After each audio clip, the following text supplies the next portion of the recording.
Die boonste 300 meter van die sentrale Stille Oseaan is reeds warmer as normaal, wat beteken dat La Nina toestande vinnig kan verander in die volgende paar weke. Vooruitsigte op die kort, medium en langer termyn bly dus redelik ongunstig vir beide die somer- en winterreënvalgebiede. Alles in hierdie week se episode wat moontlik gemaak word deur Kom die Graanbemarking, so moet dit nie misloop nie. Ongeveer 81% van die mense wat hierdie video kyk, volg ons nog nie op YouTube of Facebook nie. Gaan kyk gou of jy ons wel volg, dit kos jou absoluut niks nie en dis die maklikste manier om ons te help groei en hierdie inhoud aan die gang te hou.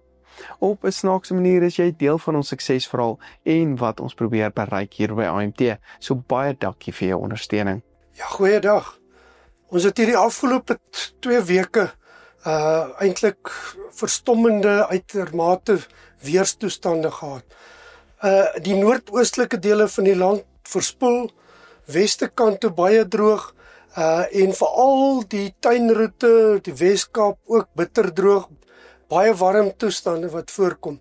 So kyk ons 'n bietjie die reën van 6 tot 12 Januarie wat voorgekom het.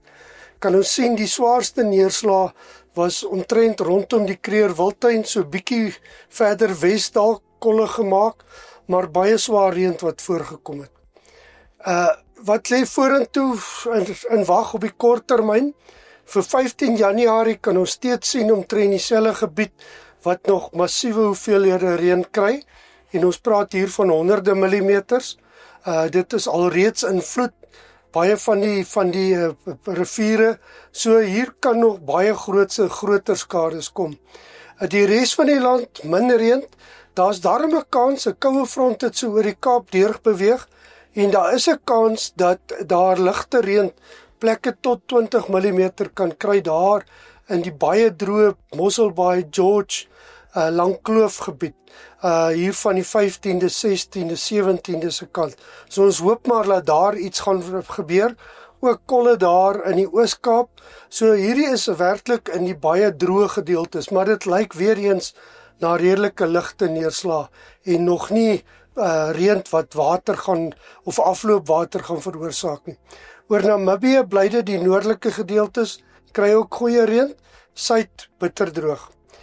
Hier rondom die 17de kan ons sien begin hierdie stelsel ooswaarts beweeg, hier wat oor die Wildtuin was, maar daar is nog gedeeltes ons kan sien bitter swaar reën wat nog steeds kan voorkom, so oor die suidelike en die oostelike dele van die Kruger Wildtuin.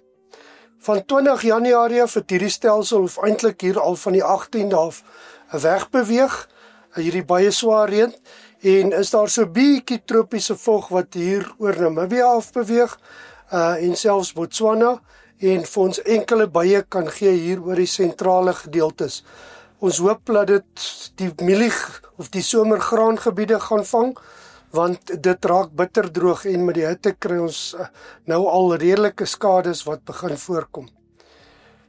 Kyk ons na die volgende week se reën, omtrent dieselfde prentjie, die oostelike dele van die land kan nog kom ons sê 50 na 100 mm plus kry, die sentrale, westelike en suidelike dele net so ligte reën. Dan 21 tot 28 Januarie, dit is omtrent oral liggroen, wat sê minder as 10 of meer of minder as 5 mm reën.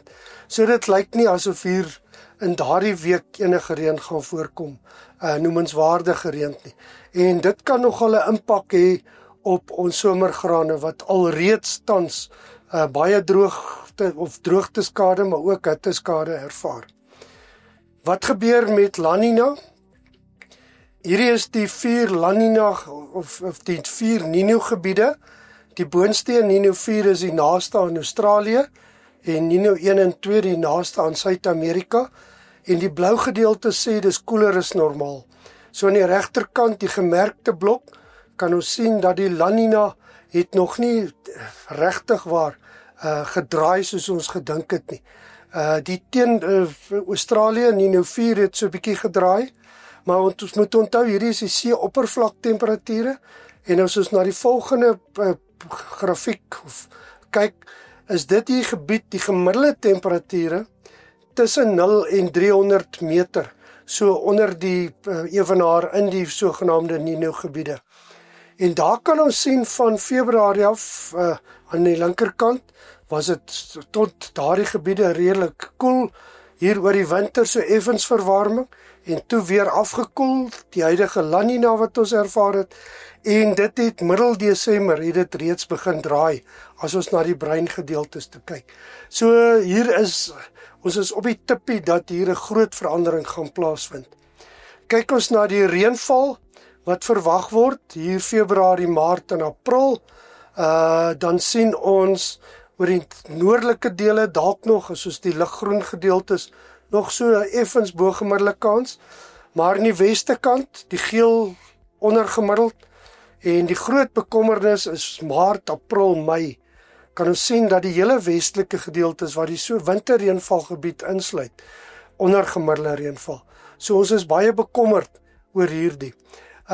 As ons net 'n bietjie opsomming maak, swaar reën gaan voortduur oor die noordoostelike dele van die land, veral oor die Kruger Wildtuin en aangrensende dele. Vooruitsigte op die kort, medium en langer termyn lyk redelik ongunstig vir beide die somer- en winterreënvalgebied. Natuurlik uitgesluit die noordoostelike dele. So daar kan enkele buie voorkom hier oor die sentrale dele. Daar is 'n kans vir 10 tot 20 mm reën oor die baie droë George Mosselbaai Langkloofgebied. So ons hoop maar dat dit gaan voorkom. Die La Nina duur voort, maar gaan vinnig verander in die volgende weke. Waarskynlikheid vir El Nino versterk hier van die midwinter af. Elke week wat die nuwe voorspellings uitkom, is die waarskynlikheid vir El Nino groter. Tans is dit al meer as 60%, waar dit 2 of 3 weke net by omtrent 40% gedraai het. So ja, met hierdie is nie te negatief nie, en dat daar beter vooruitsigte gaan voorlê.